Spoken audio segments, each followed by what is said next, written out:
Most of the palace balls that have been offered on the market in the last 10 years have fetched between 50 and 120 million.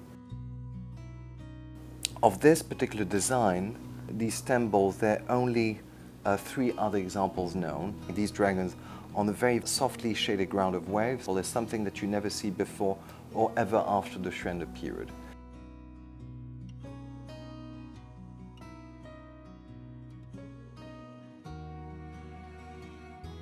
Palace balls I've found with a variety of designs, most of them actually designed on the outside and left blank on the inside.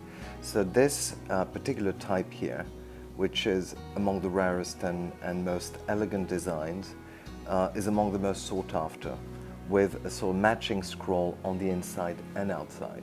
Changhua palace balls are probably the most classic types of blue and white produced during the Changhua period.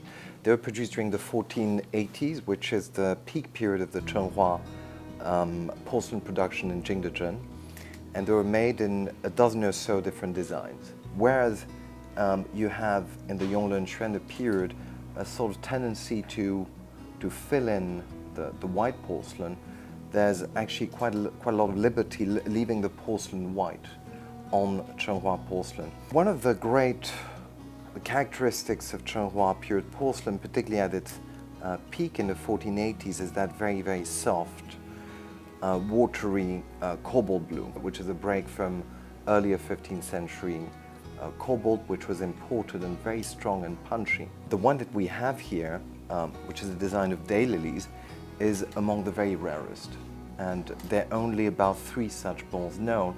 What you find here is, whereas a lot of the designs, the scrolls, the floral scrolls that you find in earlier periods and later periods are totally symmetrical, what happens here with Changhua porcelain, and you'll see it on the outside, you have a repeat element, gets repeated 3 times, and suddenly here a break in the scrolls. That sort of infuses the painting with certain motion, which is a sort of decorative device of great sophistication that is never repeated later on, even in the Qing dynasty.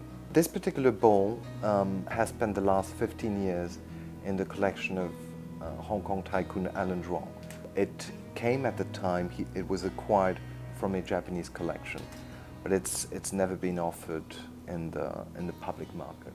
We expect this bowl to fetch in excess of 50 million. Most of the palace balls that have been offered on the market in the last few years, the last 10 years, have fetched between 50 and 120 million. The very best, which was a mallow ball from the Cunliffe collection, fetched. And this is, I would say, an example similar in quality.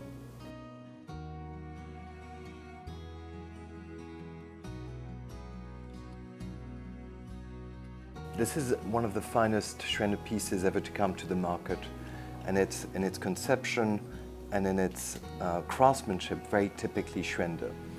The宣德period follows very closely the Yongle period, so it breaks in tradition, and you can see there's a movement a little bit away from the bold painting you see in the Yongle period. The use of a much finer brush and the attempt to work on shading, and that has to do with technical improvements at the kilns in Jingdezhen at the time.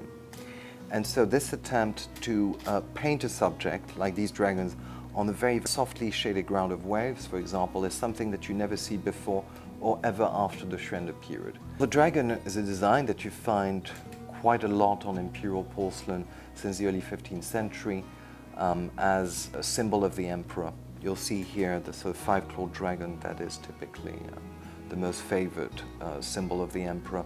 On particular stem balls of this type, there's 2 other variants also known with 5 and 9 dragons, smaller dragons. But this is, I would say, by far the most dramatic. Of this particular design, these stem balls, there are only 3 other examples known, 2 in China, one at the Capital Museum in Beijing, one at the National Museum in Beijing, and one that we sold part of the main town collection in 2011 that fetched at the time about 100 million Hong Kong dollars. It was sold in 1981, originally in Hong Kong, and sold again by Hong Kong shipping tycoon Nicolas Chow in 1986. and it's the last time that it came on the market, so it's been kept away in private hands for 33 years. We expect this piece to sell in excess of 60 million Hong Kong dollars. I think there's quite a lot of room there because the last example that we offered back 8 years ago, fetched 100 million.